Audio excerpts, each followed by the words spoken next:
Hey friends, if you encounter the issue where Explorer.exe is not starting when Windows starts, then please watch this video. I will guide you through the resolution. Here's the thing. When this issue is a little different from Explorer not working, because that means that there is a default with the Explorer process, but here the Explorer process did not even start when you booted into your system, which means that you cannot use the task manager and a lot more other options. So here's what you can do. Search for registry in the Windows search bar and open the registry editor window. Now, if the Windows search bar is not working either, then press the Windows key and the R key together to open the run window. Type the command regedit.msc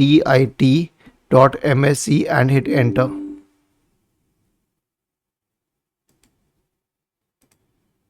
Okay, so once we are in the registry editor, go to H key current user, software, Microsoft, Windows NT, and then current version and Win logon.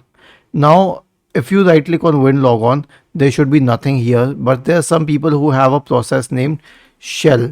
So if you have this key, right click on it and select delete and then delete this key. Okay, this is what you have to do and it will solve the problem. This has also been mentioned on the Microsoft Answers forum and a lot of users found help with it. Thank you for watching this video and have a nice day.